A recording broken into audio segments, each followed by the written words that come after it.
हर साल कार्तिक मास के शुक्ल पक्ष की एकादशी और द्वादशी तिथि को तुलसी जी का विवाह कराया जाता है।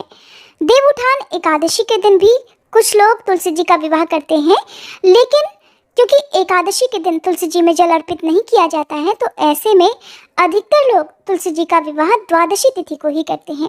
आज की इस वीडियो में आप जानेंगे तुलसी जी का विवाह किस दिन करना शुभ रहेगा, तुलसी जी का विवाह कब और कैसे किया जाता है, संपूर्ण पूजा विधि आप जानेंगे। साथ ही आप जानेंगे कि एकादशी का व्रत कब रखा जाएगा और तुलसी विवाह का क्या महत्व होता है।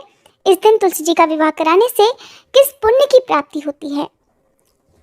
अगर आप किसी कारण से एकादशी या द्वादशी तिथि को तुलसी जी का विवाह ना कर पाएं, तो फिर आप कब कर सकते हैं, ये सारी बातें आज के इस वीडियो में बताने से पहले मैं आप सभी को बता दूं कि अगर आपने अभी तक हमारे चैनल पर कार्तिक मास महात्म्य की कथाएं नहीं सुनी है तो प्लीज़ ज़रूर सुनिएगा और मुझे उम्मीद है कि ये कथाएं आपको बहुत पसंद आएंगी।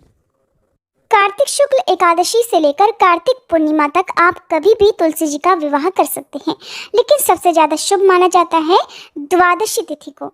तुलसी जी का विवाह पूरे भारत में विवाहित महिलाओं द्वारा अपने पति और परिवार के सदस्यों की भलाई के लिए, उनके अच्छे स्वास्थ्य के लिए, उनकी दीर्घायु के लिए किया जाता है।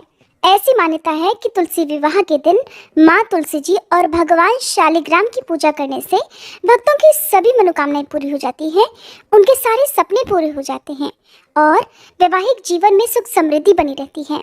अगर पति पत्नी के बीच में किसी भी प्रकार का कोई मतभेद रहता हो तो वो भी दूर हो जाता है। कन्यादान से बढ़कर कोई भी दान नहीं है। ऐसे में जिनकी कन्या ना हो वो भी तुलसी विवाह करके कन्यादान जैसे महादान का पुण्य प्राप्त कर सकते हैं। तो साल 2022 में 4 नवंबर शुक्रवार के दिन देव उठनी एकादशी है, जिसे प्रबोधनी एकादशी भी कहते हैं। यही वो दिन होता है जब भगवान श्री हरि 4 महीने की योग निद्रा का त्याग करके जागृत होते हैं और इसी दिन से सभी रुके हुए मांगलिक कार्य जो भी हैं, जो 4 महीने से रुके हुए होते हैं, वो फिर से प्रारंभ हो जाते हैं। ऐसे में देवउठनी एकादशी के दिन जागने के बाद सबसे पहले भगवान विष्णु जिसकी सुनते हैं वो होती है तुलसी माता। यही कारण है कि कार्तिक के पूरे महीने में जो तुलसी जी की सेवा पूजा सच्चे मन से करता है, उनकी पुकार भगवान विष्णु सबसे पहले सुनते हैं। तुलसी विवाह हमेशा दोपहर के बाद शाम के समय किया जाता है। तो ऐसे में यदि आपके पास शालिग्राम भगवान ना हो तो आप उनकी जगह पर भगवान विष्णु की प्रतिमा या तस्वीर की, या फिर कृष्ण भगवान की तस्वीर या जो भी प्रतिमा आपके पास है, उनसे भी आप तुलसी जी का विवाह करवा सकते हैं। द्वादशी तिथि 4 नवंबर शुक्रवार की शाम 6:09 से प्रारंभ होगी, जिसकी समाप्ति 5 नवंबर शनिवार की शाम 5:07 पर हो जाएगी।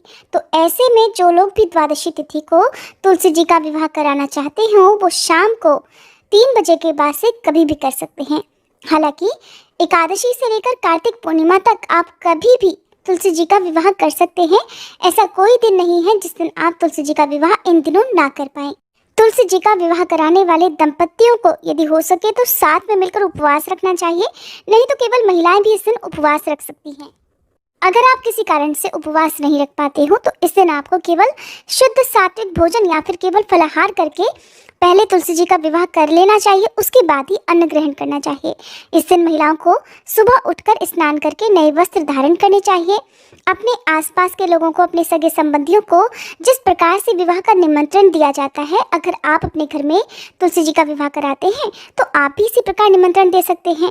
सबसे पहले जहाँ पर भी आपको पूजा करनी है, क्योंकि तुलसी जी का विवाह यदि हो सके तो खुले आसमान के नीचे करना चाहिए। पहले से ही आप पूजा स्थल को अच्छे से सजा लीजिए, रंगोली बना सकते हैं, मंडप सजा सकते हैं। आज के दिन गन्ने से और चुनरी से मंडप सजाया जाता है। तुलसी जी का 16 श्रृंगार करके उन्हें चुनरी ओढ़ाई जाती है। पौधे के पास में ही आपको शालिग्राम भगवान की मूर्ति या फिर तस्वीर की स्थापना करनी होती है। दोनों की पूजा एक साथ करनी होती है। आपको ध्यान रखना है कि शालिग्राम भगवान को अक्षत अर्पित नहीं किए जाते हैं। शालिग्राम भगवान की मूर्ति को हाथ में लेकर या गोद में उठाकर आप तुलसी जी की चारों ओर परिक्रमा करें और उनका गठबंधन भी कराएं। जिस प्रकार से विवाह के समय फेरे किए जाते हैं उस प्रकार से भी आप कर सकते हैं। अगर आप ये सारी प्रक्रिया ना कर पाएँ तो केवल आज के दिन आपको बहुत ही आसान विधि से क्या करना है कि तुलसी जी के पौधे के पास में ही दूसरे गमले में एक चौकी पर आप शालिग्राम भगवान को या भगवान विष्णु या कृष्ण भगवान को स्थापित करके फिर सबसे पहले तुलसी जी का श्रृंगार करें। शालिग्राम भगवान को वस्त्र रूपी कलावा या मौली अर्पित करें। कच्चा सूत उन्हें अर्पित करना चाहिए और उन्हें वस्त्र आभूषण जो भी अर्पित करें, इसके साथ ही चंदन का तिलक उन्हें लगाएं। हल्दी आज के दिन आपको तुलसी जी और शालिग्राम भगवान को अर्पित करनी चाहिए। फूल माला अर्पित करें। सुंदर सुंदर तरीकों से आप उन्हें सजाएं और इसके साथ ही आप फिर क्या करेंगे कि धूप दीप जलाएं और जो भी फल मिठाई है वो उन्हें अर्पित करें। कार्तिक के पूरे महीने में तुलसी जी को सिंदूर अर्पित नहीं किया जाता है। ऐसा इसलिए क्योंकि पूरे ही महीने में तुलसी जी कुमारी अवस्था में विष्णु भगवान को पति रूप में प्राप्त करने के लिए तपस्या कर रही होती हैं। यही कारण है कि केवल तुलसी जी के विवाह के दिन ही उन्हें सिंदूर अर्पित किया जाता है। इसके बाद से आप उन्हें फिर कभी भी सिंदूर अर्पित कर सकते हैं। जो लोग तुलसी जी का कन्यादान करना चाहते हैं उन्हें इस दिन व्रत रखना चाहिए और कन्यादान के बाद अक्सर लोग जो है तुलसी जी के पौधे का दान मंदिर में कर देते हैं। हालांकि ये सभी के लिए अनिवार्य नहीं है। आप तुलसी जी की पूजा करके विवाह करके उन्हीं पौधे को अपने घर में जिस प्रकार से रोज पूजा करते हैं उस तरह से भी रख सकते हैं। अगर आपको कन्यादान करके तुलसी जी के पौधे का दान करना ही है तो आप अलग से एक गमला और एक नया पौधा भी लाकर उनकी पूजा भी इस दिन कर सकते हैं। जिस प्रकार से एक सुहागिन महिला तैयार होती है, ठीक उसी तरह से तुलसी माता का श्रृंगार भी किया जाता है।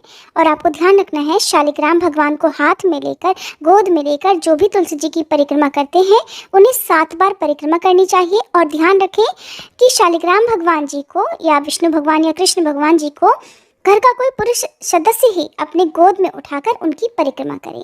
यदि परिवार में कोई भी पुरुष सदस्य नहीं है तो आप पंडित जी को बुलाकर भी उनसे तुलसी जी का विवाह आयोजन करवा सकते हैं।